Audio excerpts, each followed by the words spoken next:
C'est ce qu'on appelle des comportements agonistiques. Donc c'est des comportements en fait qu'on va retrouver sur des groupes en compétition. C'est-à-dire que des mâles en compétition, ils vont s'affronter et montrer ces signes agonistiques.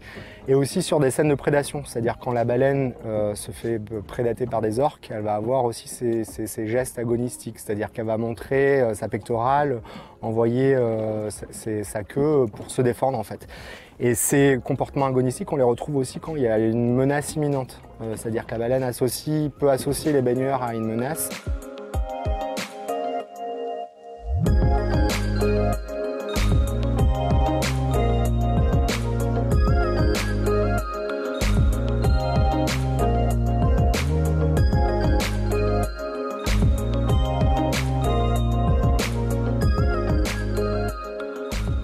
On avait l'impression qu'on n'allait pas les perturber. Au final, un petit peu, mais elles sont parties pas très loin de nous quand même, elles sont restées pas très loin de nous.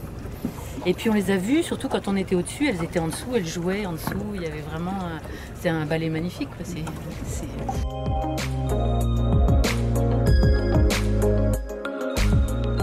Si on doit se baser sur les chiffres de l'année dernière, c'est un peu moins de 32% des mises à l'eau qui ont été faites correctement, c'est-à-dire qui respectaient tous les points de la chaîne d'approche.